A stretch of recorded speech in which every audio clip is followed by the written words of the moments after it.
magazine called Time for Kids about trains. I'm going to share the screen with you so you can pull up the magazine and read along with me. You're welcome to read the words with me or just listen to me read it, and you can replay this video at any time to practice or to look through the information because it's fascinating. We are lucky that Time for Kids published these magazines for free right now. I'm going to share this screen and then we'll get started.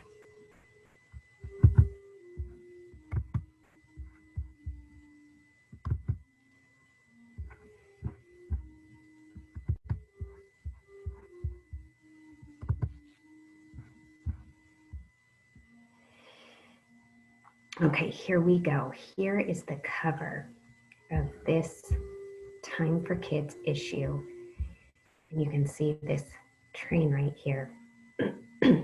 It looks very fast with all this blurred stuff around it. Read the title of this issue with me. Ready? Read. Full speed ahead.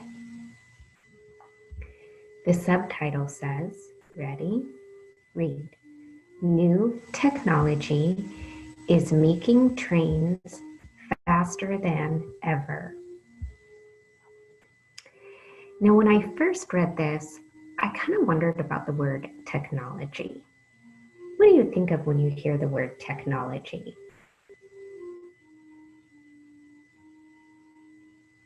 You probably think of phones, computers, iPads, things like that. But I was so curious about this word technology that I actually looked it up. If you come across a word that you're reading, you can just use your Chromebook and you go to Google and you type in define and then type in the word that you want to know what it means. So I did that for technology. And I found out that technology is the application or the use of something discovered using the scientific method. So that's another thing for you to look up, the scientific method. So anything that a scientist discovers and then uses for people to transport goods or services, that could qualify as technology. Kind of an interesting idea. So let's see how trains and technology go together. New technology is making trains faster than ever. There's another tiny caption up here, and I'm not sure if you can see it, but I'll read it. You can join in with me if you can see it. Ready? Read. This passenger train in Shanghai, China, reaches speeds of 268 miles per hour. Now, think about when you last were able to ride in a car. You might have been going anywhere from 25 to 60 miles per hour. Maybe the fastest you might have been riding was 70, 75 miles per hour. How much more is 268 than 75? It's a lot more. That's pretty fast. We're going to open up to the inside of the cover now to how technology is trains faster than ever. I'll give you a minute to look around the inside of this magazine, see what catches your eye, what you're interested in looking at first. Of course, this big title probably catches your eye. This interesting diagram probably catches your eye.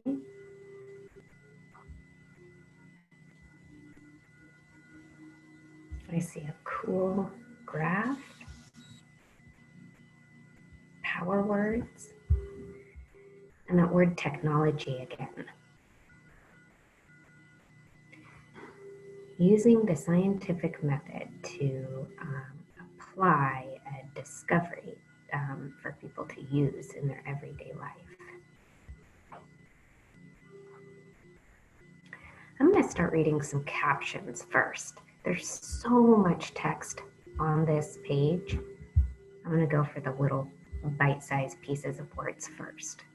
Ready? I'm going to read this caption. You can join in with me if you can see it. Ready? Read.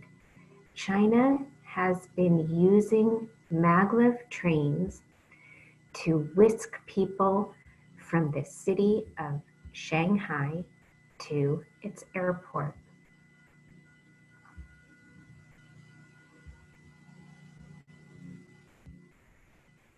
I don't know what you're thinking right now, but I'm thinking that that word whisk sounds really fast. I'm going to read this next caption here. Ready? Read. European engineers are working on maglev technology. This train is making a test run in Germany. Cool. I know scientists do like to test things a lot before they share their discovery with someone. We have read the word maglev 2 times. That might be something I need to look up. Okay, this, I love this. I think I am covering up this diagram a bit here with my video. I think this says rail. I might infer that that says train up there. Let's read this together. Ready? How does maglev work? Magnets in the train and the rail repel one another. This lifts the train and moves it forward.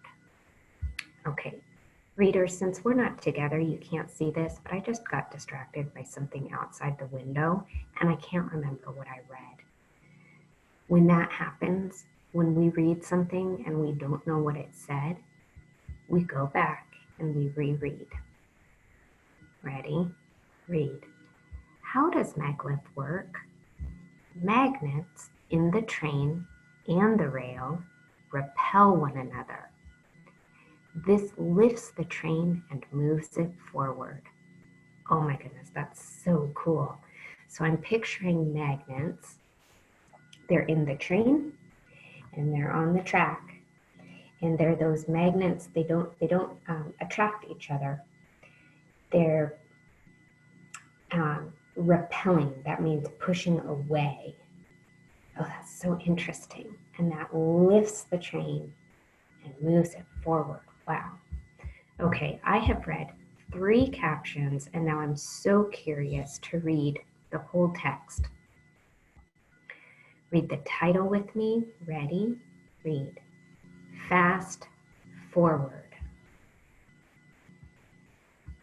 Ready? Read.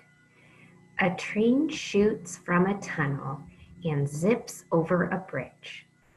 It passes in a blur over the farmland below.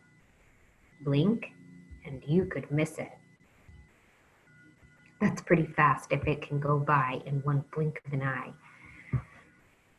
Ready? Read. Japan is testing its new maglev bullet train. It's the fastest train in the world. It reaches speeds of 375 miles per hour. That's more than twice the top speed of the Acela Express, the fastest train in the United States. And that's even faster than the train on the cover that went 268 miles per hour.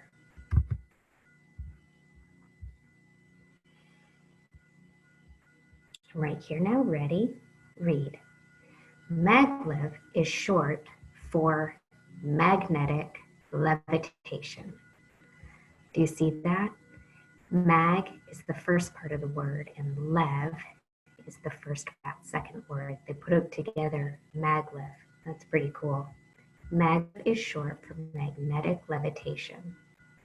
This train does not just run wheels. It also floats. Powerful magnet in the train and rails lift the train 4 inches into the air. They also propel it. And since the train doesn't touch the rails, there's no friction. That means super speeds. Okay, readers, notice that these 2 words are highlighted. And when I was looking around the inside of this cover, when we first, this magazine, we first were checking out the photographs and the diagrams. And I did notice this little box here that says power words. This is like a little glossary. Glossaries are like mini dictionaries that authors put in their text to tell you what important words mean. You can look at a glossary at any time when you're reading. So I'm going to look at it right now while I just came across these highlighted words, propel and friction. These words are highlighted because they're in this little mini glossary, this little tiny dictionary to tell me what these important words mean. Friction, it's a noun. The force that causes resistance against movement between 2 things in contact. Okay, let's read that again. Ready? The force that causes resistance against movement between 2 things in contact. Okay, let's break this down. If something is in contact, that means it's touching. If something is resisting movement, that means it doesn't want to move. I'm going to push my hands in opposite directions, but they're kind of being resistant to movement. Force is what the energy that I'm putting on my arms to create the friction of my hands that are in contact. Okay, now let's look at the next word, propel. This is a verb, an action word. Ready? Read. To push or drive something forward. Read it again. To push or drive something forward. Okay, so when I think of the word propel, I think of something moving forward. I'm going to go back and read this paragraph again. It had a lot of new words in it. It told me what maglev means. It told me how the maglev train moves. So I want to reread it to really try to remember it. Ready? Read. Maglev is short for magnetic levitation. This train does not just run on wheels. It also floats.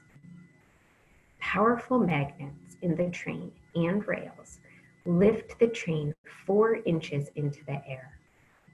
They also propel it or move it forward. And since the train doesn't touch the rails, there's no friction. Nothing is resisting. It just slides. And that means super speeds. Okay, I would like you right now to tell someone what we just read about. Think about what we just read about. This magazine is all about trains. And specifically, it's about trains' speed, how it moves, and we are really learning a lot about fast trains. You might tell someone that you read the words friction and propel, and you might explain what those words mean. You might also look up a video of the maglev train just online and see if you can learn more about these interesting trains. I'm going to stop here for now and let you think about what we read and maybe do some research. Share what you read with someone else. And then I'll do another segment where we read the rest of this article. We'll read this caption, look at this graph, and then we'll go to the back cover. Take a break now, go share with someone what you read, and then come back for the next video. Thanks for reading with me.